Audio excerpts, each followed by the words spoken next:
Before we talk about today's deck, I'm gonna need a written apology from all of you. Because Location Warlock is good, and you were wrong.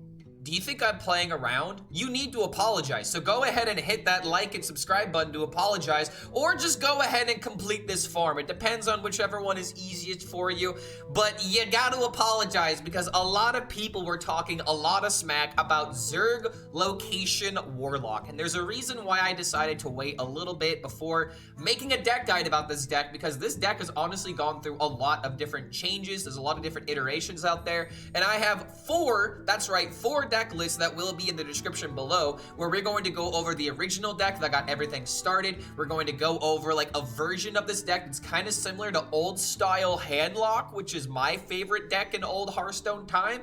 I like playing 8/8s. Who doesn't like playing 8/8s as long as you don't play like 4 of them by turn 5 like rogues do? But yeah, it all started when No Hands Gamer posted his list on Twitter being like, Location Warlock is the sleeper nobody expected. I don't know why this deck wins, but I can't stop winning. And I'm here to tell you why he wins. Because what happens with this deck is that you play all the locations. That's right, all of them. That's right. Horizon's Edge is good in this deck, and it's not just because of the location. We'll go into the reason why it's good here in a minute, but the primary reason why this deck is so good is because you have Ultralisk Cavern as well as Seaside Giant, giving you a bunch of 8/8 stats out of nowhere, and of course we know how Forge of Wills works, so you get even more 8/8s with Rush, and then the rest of the deck is like a Control Warlock or maybe even like a Wheel Warlock, depending if you want to take it that route. Now, this was the original deck that No Hands Gamer was talking about, but there has been a lot of iterations of this deck, to where if you take a look on HSReplay, Warlock is not exactly doing the greatest right now, but that's because all of its other archetypes are just not worth exploring currently. Starship Warlock didn't really get any support. Armor Warlock, which is different from Starship Warlock, the one that's all in on just gaining a bunch of armor out of nowhere, is also not supported in this mini set because locations don't really help its game plan. But if we decide to take a look inside the deck stats themselves, it is very sad to report that you're pretty much only playing Zerg Warlock right now. Starship Warlock is not really that good. I legitimately can't think of another Warlock, archetype besides, Hearthstone? Like, Warlock has been in a very weird circumstance recently, where it's like, okay, we'll give you a control tool that's good. We're gonna try and push you in a different direction, like giving you like Announce Darkness or something like that, and you, the players, are gonna have to figure this out. I really don't know which direction they're really trying to push Warlock, but there's always two things that I want for the class. I want hand-style type gaming, like a Control Warlock, or summoning a bunch of 8/8s, or I want Zoo. Or you need to come up with a cooler Warlock archetype, because those have just been the archetypes that really people care about in this class.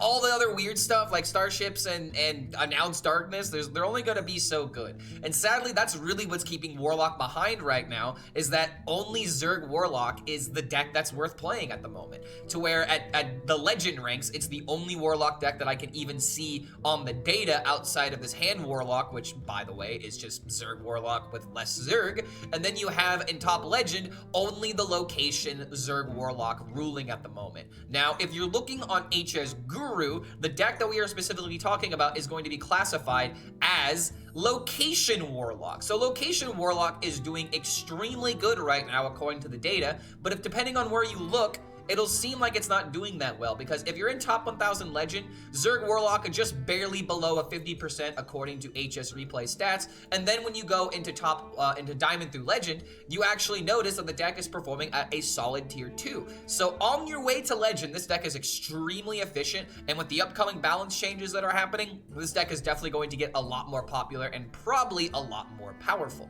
And if you take a look on HS Guru, there are still a lot of people that are playing Location Warlock, having some success with it, but the lists are pretty much solidified now, to where there's not a lot of experimentation. The double unholy list, so you can make room for the DK cards, is extremely crucial, which we will get to here in a second.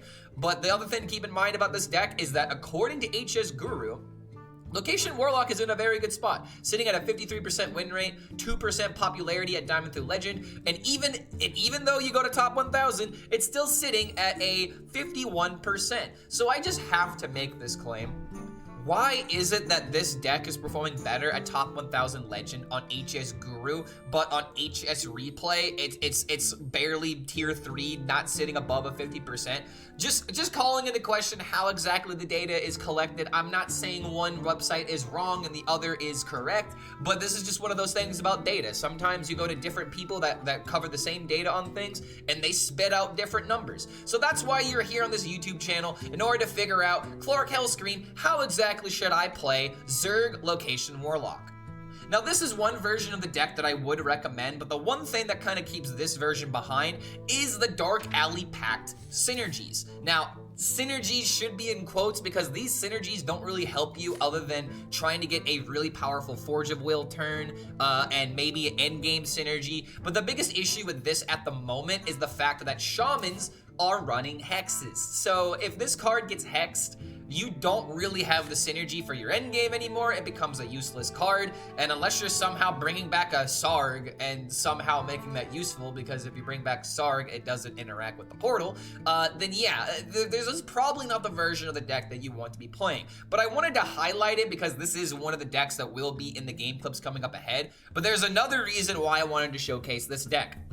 Leroy Jenkins finding its way into Warlock yet again to make it really feel like the old style Handlock deck, to where, you know, you can still make this card extremely useful with cards like Reverberation to give you a very legitimate win condition. But the other thing that's really funny is what happens if your Leroy happens to get a Symphony of Sins buff and gets a +6/+6. I don't know, dude. Seems really funny to me, and it was a way that we won with this deck several times, was just playing Leroy into Reverb. So it's just like, I feel like I had to make this known because I'm really not seeing a lot of people explore this. And with Reno's time in Standard, maybe it'll be rotated. Who knows what's happening with this card when rotation happens. I do find it kind of sad that he's not in more lists, but finally he has a home that's not just hand buff Paladin. But if you want to play the deck that I would recommend for the best ranks, I believe this one is just as good as it's going to get. I can't remember if this is exactly the 30 card list from No Hands Gamer, but there is a very, important reason why we are running DK cards. I want you to read this card's effect very, very carefully. Your Death Rattles trigger twice. That means the location Death Rattles as well. So your Ultralisk Cavern, there is a very real possibility. I believe the best high roll with this card is to literally play this, consume it, and then when it is ready to be tapped again in order to activate the Death Rattle, you can play your Dark Summoner Marrow and then just have even more 8/8s that are available. This is just an insane synergy that I'm really happy can finally make this card feel a little bit better, since we're not playing Armor Warlock anymore. There's not really a lot of Death Rattles we really want to make 2 copies of, and I have the signature version of this card, so yes, my investments finally paid off. What can I say? But yeah, there's more 8/8s that are available in this deck due to the Seaside Giant, and the fact that you can literally play this card for 0 and then make an 8/8 with Rush with Forge of Wills just goes to show how powerful the locations really are in this deck. But if you want to play the no hands version of this deck, I would still, recommend it, only if there is a reason to play Wheel of Death. Me in particular, I really don't like the idea of playing ETC and then putting the wheel in the ETC. I am very much, someone that's like, if I'm gonna put a card in my deck, it needs to serve the purpose of actually benefiting the deck. Versus when you look at the ETC, you've already got cards like Kill Jaden, Phantom, and the Ceaseless Expanse. Personally, I think Ceaseless Expanse should be in the actual main deck, because if we are going to run cards like Loken, for example, which I do believe is in the most recent version of No Hands deck, then you definitely want to make this synergy happen, because this card can still just immediately win games, especially if you have that 15/15 in your deck. So this is just to mainly show you guys the reasons why I don't like ETC, because another reason why is if I'm going to put Glacial Shard into the deck, I'm spending 5 mana for a Glacial Shard. Like, I know that countering Weapon Rogue is very important, and it's not like, that popular nowadays since it's starting to go down, but don't spend 5 mana on a Glacial Shard. Just put it in your deck if you're really just trying to counteract those specific archetypes. Now for the mulligan of this deck, it is extremely simple.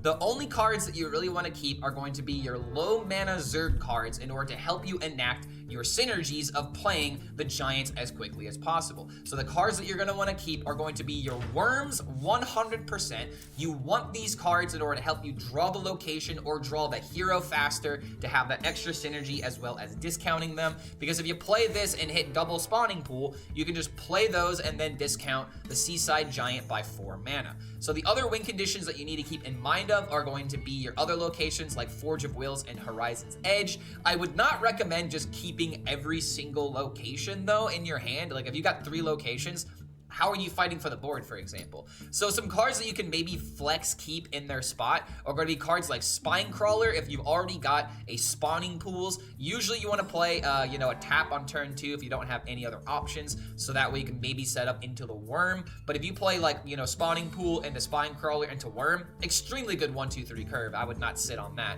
But you definitely want to keep cards like your Ultralisk Cavern. This is just one of the most important cards because if you also draw and consume at some point, then you can just get this synergy rolling a little bit sooner. So the other cards that you can debatably keep are going to be your Forge of Wills if you do have some other synergy ready to go. I would try not to keep this card unless you already have the Ultralisk Cavern ready to go or a way of drawing into it. Other cards you can keep are going to be Horizon's Edge if you do already have a giant. And if you do have 2 locations in your hand, is it correct to keep giant?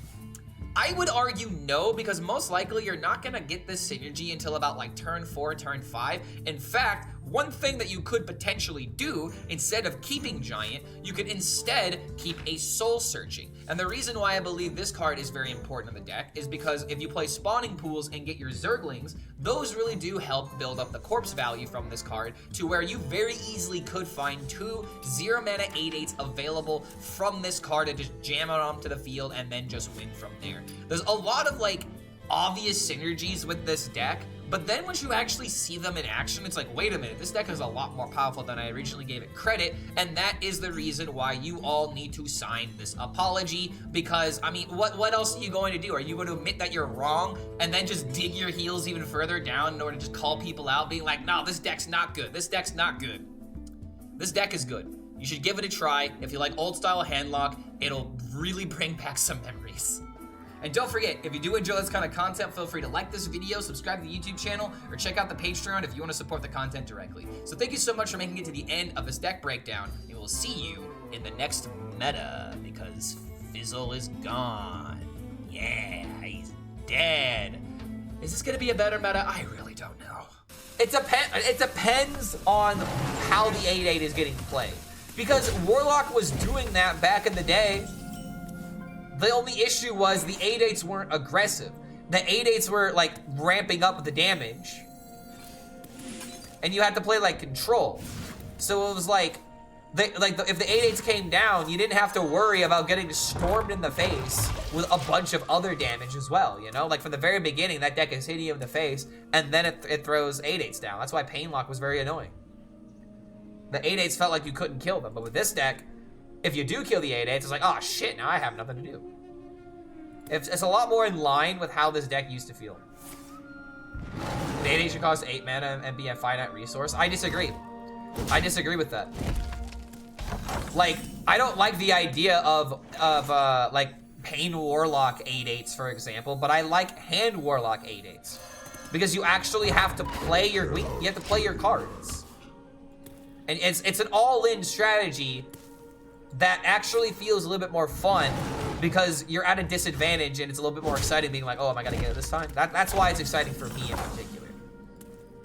You don't have to agree with that, but that's why I can forgive Handlock for doing stupid stuff like this.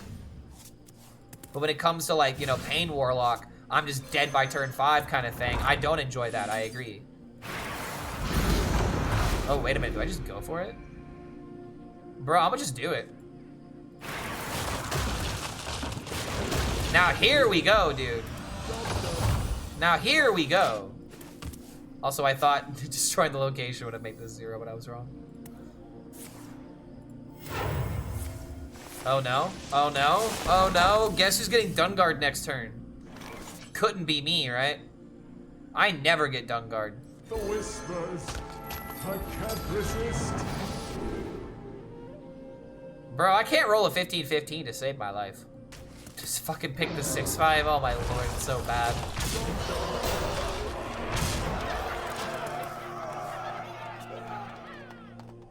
If 1-8 connects from hand, you die. Okay, hold on a minute.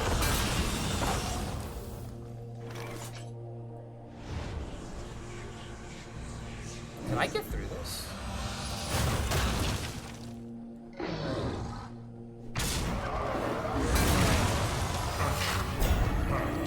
Perfection. Found ignorance.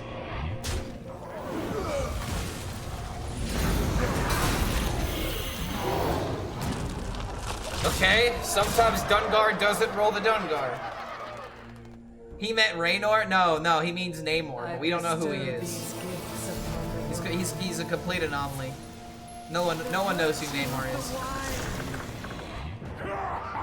Ah! Ow! Ow!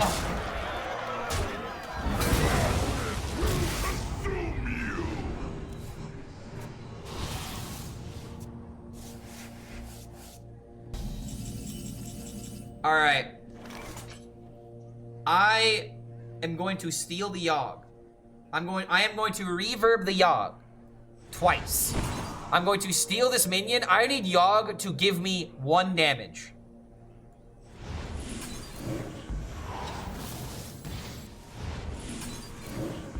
So first we're gonna take control of this Yogg. Hope is an illusion. Okay, these are both terrible. We're going to take control of this one. Oh my god, face! Face! Face! Please! Please! Please! Yes!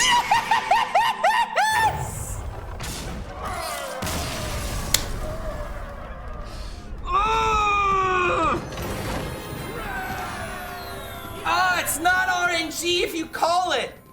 It's not RNG if you call it! Oh! My god. How does he do it? That's yes. HELLSCREAM, the best Hearthstone player that ever lived. Now that's a clip. Jarvis, post onto YouTube.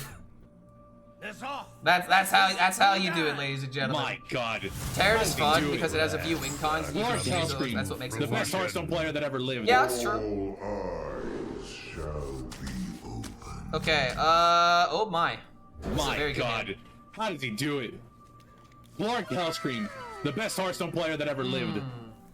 That's what those are behind me. They're Yu-Gi-Oh cards, and I love them. All right, so it looks like we're gonna coin Worm, or is it better to coin the Caverns? Nah, coin Worm, because now we got Dark Alley Pact.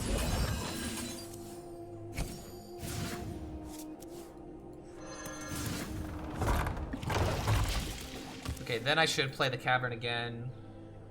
I gotta admit, I was expecting this mini set to see some play, but it didn't overcome my expectations. I kind of agree with that.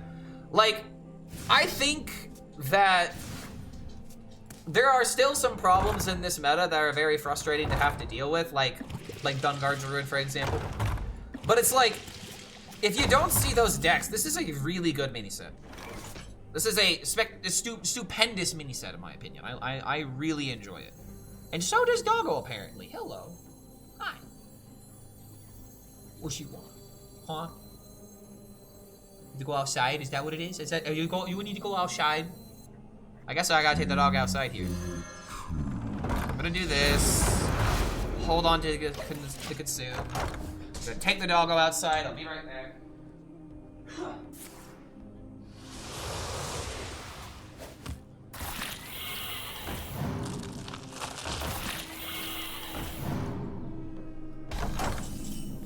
Alright. I think I want to make the Dark Alley Pact here, especially now that I just top decked the end game.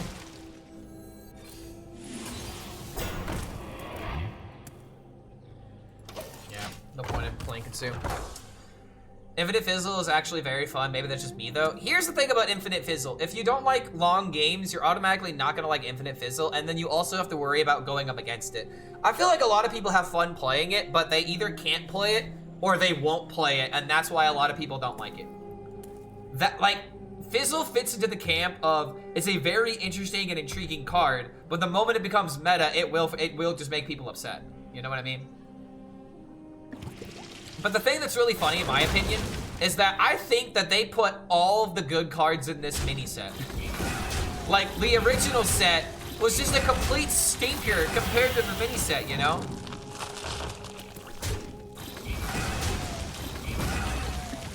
I wonder if there are people who have opened more snapshots than I have. Probably not, TikTok. I would say maybe Yang Ming. Maybe. Maybe there's like a competitive player that's played a lot of Fizzle. Probably not though. Push the button. Play at the end game. Summon the minion. Summon the minion. Summon the minion.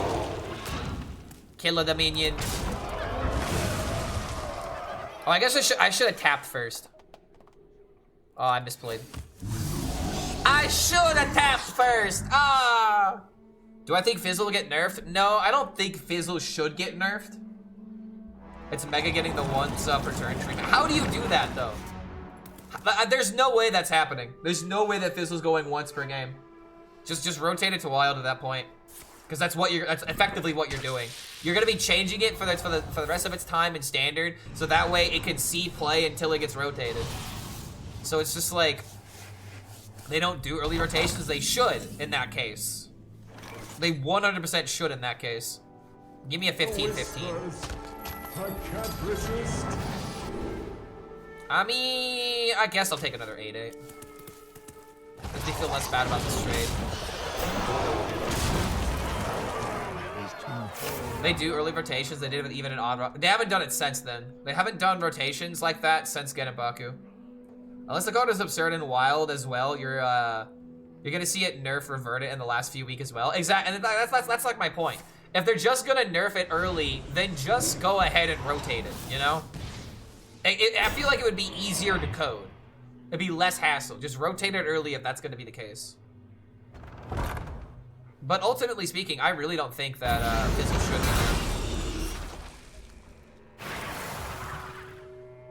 nerfed. That's GG. This time. Got him. That makes no sense to nerf Fizzle. I think I somewhat agree with that. Forge is a keep. I have to keep Forge. I got Keanu Reeves. You know, I did. I got beaten up by Keanu Reeves, dude. Apparently, I killed his dog. I'm literally irredeemable, by the way.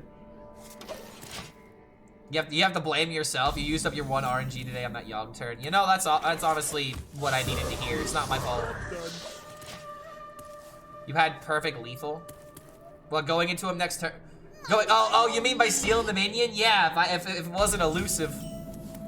If it wasn't elusive, it was doable. That's the sad thing.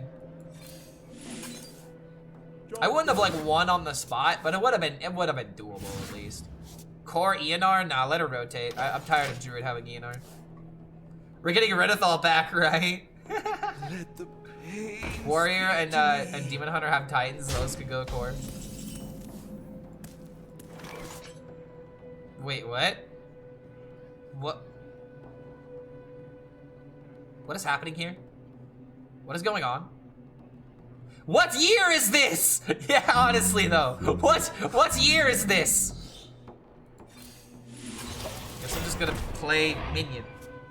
Is this a bot? I don't think so, dude. It's 1400 legend and he's a golden hero and he's playing golden cards. MOR so high it went backwards. Yeah, 1000 win skin as well. I don't think this guy's messing around. I think he's got something planned.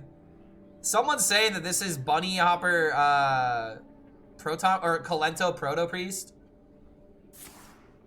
Oh my lord.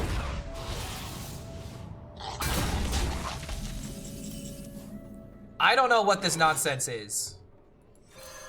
So we'll just take it one turn at a time.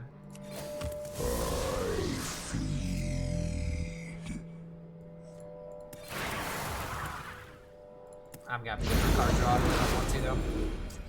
I should have gone for just the Forge on 4. Syndicate was talking about Reno possibly being good again. You want? No, man, no. It could actually be Reno Priest. Don't let it be Reno Priest. You don't run shit. You don't run shit minions in Reno Priest.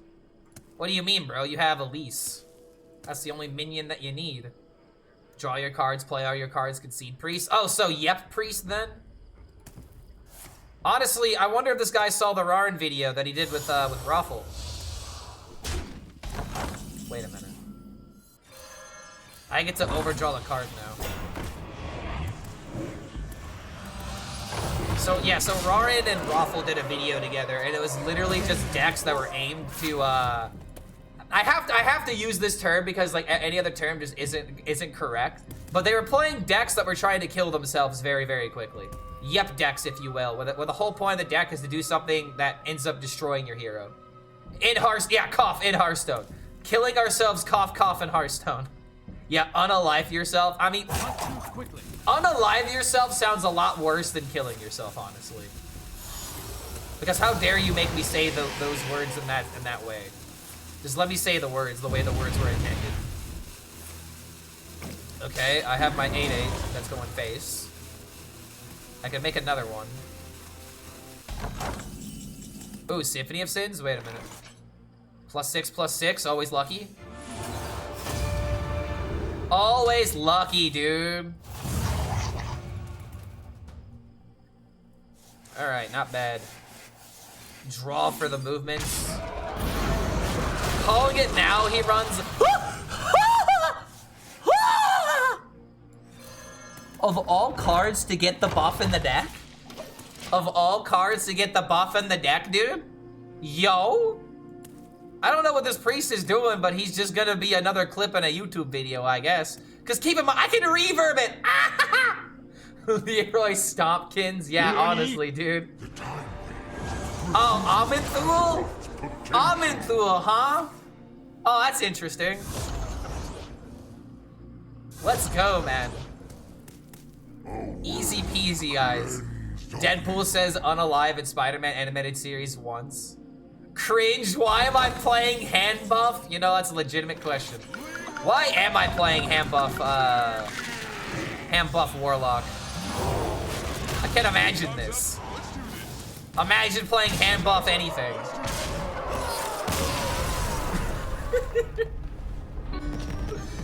Oh my god, dude, this is why I'm talking about. This deck really does feel like classic Handlock. Because I could do something like that. Now, granted, my opponent had the most AFK deck I've ever seen, but I'm still taking it. General interest in Hearthstone is like constantly going down, but here's how it actually works. Like that's the general direction. But here's how it happens. It's like, nyeh, nyeh, nyeh. What we need is to go, nyeh, just keep going up somehow. But what happens is that a bunch of people get interested in the game, and then something happens that gets them uninterested in the game. It's you know, breaking it down to its very bare bones. Now what they need to do is keep making things better. And then maybe things will actually get better. But what we need is to focus on player sentiment and to make sure that people want to log into the game, which means stop cutting content. That means making balanced and worthwhile sets, all while having the initiative of fun being the most important thing. That is how you make successful Hearthstone. That is how you make it successful. I don't ever want to play again. The grind is too much. Hit Legend yesterday for the third time ever. So here's the thing now, Denji. Here's the thing. Now you get to make the choice. Okay? This is what's important. This is what the other content creators won't tell you. Now that you've hit Legend, you get to give yourself the choice of how you hit Legend in the future.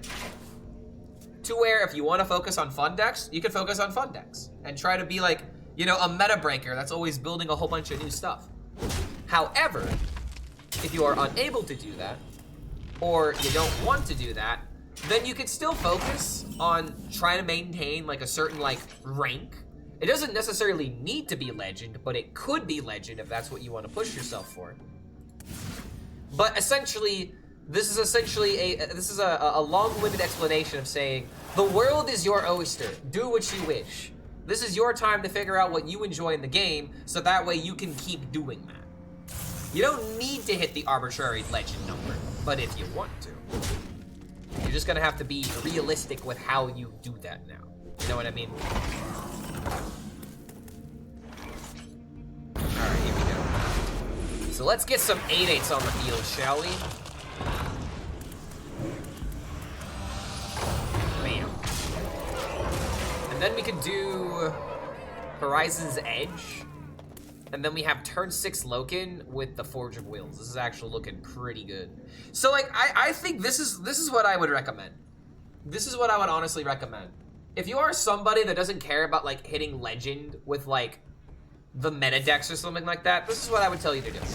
How about you try to hit like Diamond 5 or even just like the Diamond ranks by themselves with a meme deck. And then after you're done memeing, you can play that meta deck, really see what the Hearthstone meta is like, and be like, do I really want to be a part of this? You know what I mean? Like, you could just play enough. You could just, like, you know, cut it up into pieces instead of going all the way to Legend with Protoss Rogue, or all the way to Legend with your meme Warlock deck that who knows if it's good or not. That's probably the best way of being able to have realistic expectations while not getting, you know, like burnt out on getting killed by like turn 5 because your deck is bad into a particular meta deck.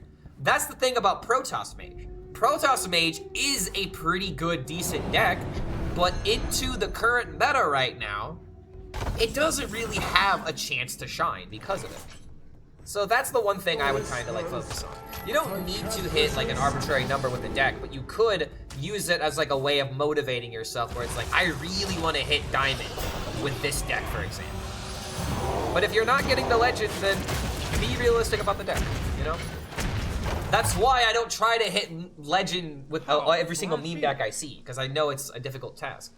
Content product in Magic the Gathering, there are secret layers every week equivalent to hero skins. There are sets being released 6 times a year for standard. The months off, they release sets for stuff like Commander and Modern, the equivalent of Wild for Hearthstone. I don't think that's what Hearthstone needs to be relevant. What Hearthstone needs to be relevant is an active scene. Like, not necessarily an active esports scene, but you want to know what brings people together? Playing in a card shop. Playing with their friends. Hearthstone's not really a game that I feel like people play with their friends. You have to find friends that play Hearthstone. You know what I mean? Yeah, dude, like, God damn it. God damn it, bro.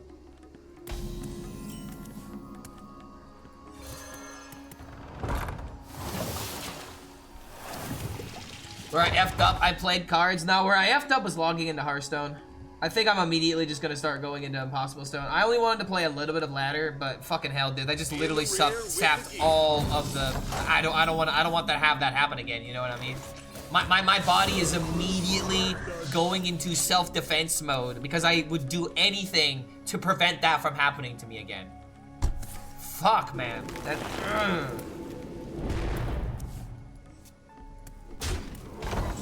It's not even the fact that it's like a powerful hunter thing, it's just a fucking dumb thing. Oh my lord. It's always the hunter decks that have the stupidest fucking gameplay though. You solve the problem with copyrights? Nope, I'm just choosing to play music today.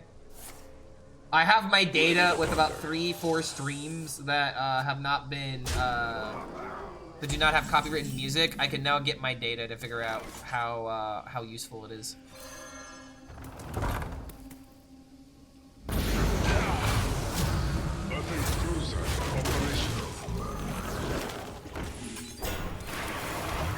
Alright, give me a Forge of Wills. If I get Forge of Wills, then I can get 4 8/8s by turn 6. Where I effed up was getting out of bed, to be honest. Yeah, I fucking feel that. I'm not gonna lie, man. Like, I get excited to play Hearthstone, and then I play Hearthstone, and then I don't get excited to play Hearthstone. it's such a tedious fucking you know, back and forth. But truer words have never been spoken. The more you play Hearthstone, the more you don't want to play it. Public domain information project has a list of unknown songs. Public domain information. So wait, you're talking about like songs that can actually play for free? What, am I gonna be able to play like 1, 2, 3 o'clock, 4 o'clock rock? Are those gonna be my options? Stuff that you would hear in the mall like 40 years ago? I'm gonna rock around the clock tonight.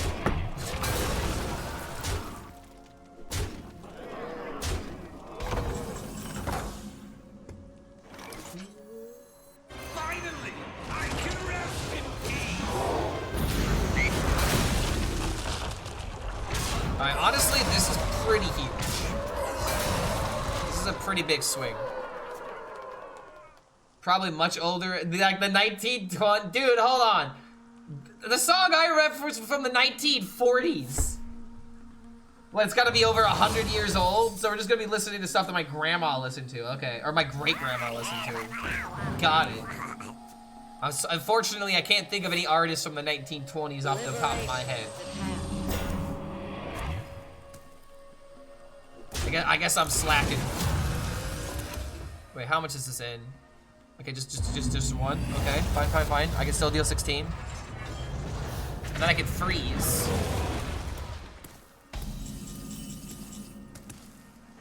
Now this is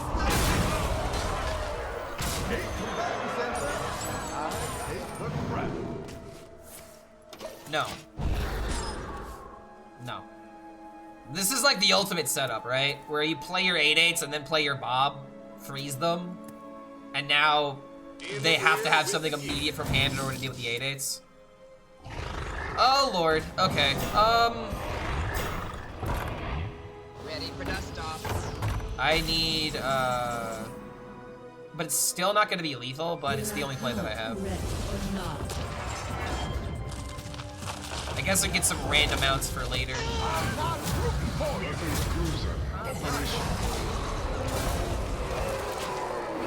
Okay. We got hero power, we've got Popgar, we've got options. This is not the infinite deck, so he's going to run out of options.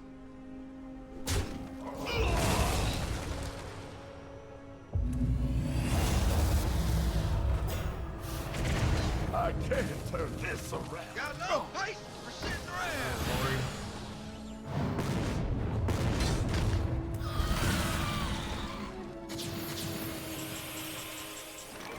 Double Hydralisk? Deal 2 twice and then deal 2 3 times. Hero power would be an additional 6. This is fairly likely. Now granted, I could just go nom, but I feel like this just, we have to go for the lethal here, right? Okay. Keep it going. Oh, mama. Kill him. Kill him.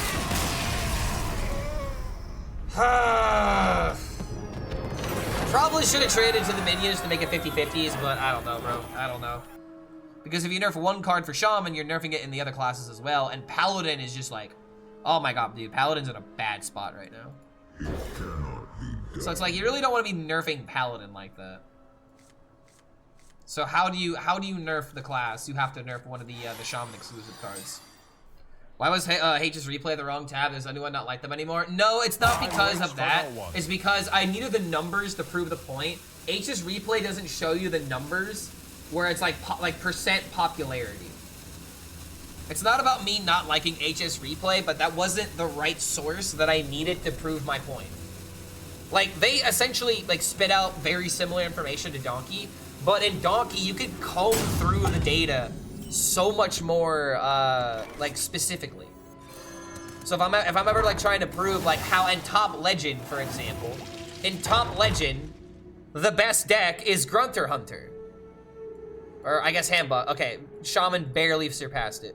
But Ham Buff Hunter. So if I go to Diamond through Legend, Ham Buff Hunter, even though it's only at a 1.6 popularity, is the best deck in the game. However, if I go to HSReplay, there's a good chance that the deck is too small in the data in order for it to be shown. So it's being shown right here, but like Elemental Mage. Elemental Mage is nowhere to be found here because it's not popular enough on their data to be shown through. Because it is 0.8% of the meta. So, because of that, you use the right data to show the right points. Playing dragons? What is happening here?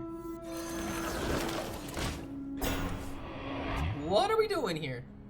Starport should probably go to 3 as a start. Probably. Stay alert. But then it just becomes so much worse than the other classes, right? Like, now that Alex is here, should we play Virtual Insanity? Maybe. Honestly, I should just play the song because it's a good fucking song. Okay, so he's playing the dragon here, powerless. I'm not sure how much I agree with this, because now, like, look at how many cards he has left.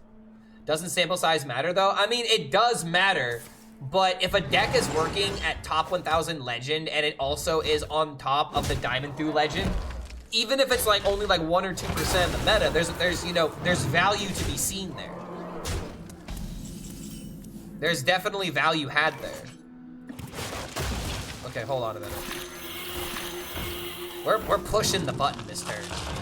We're button gamers now. I might be able to get a high roll here. I can see. No! Wait, no! I was gonna play like 3 8/8s on turn 4. This is why you don't play the dragons in the hero power deck. It's a bad idea.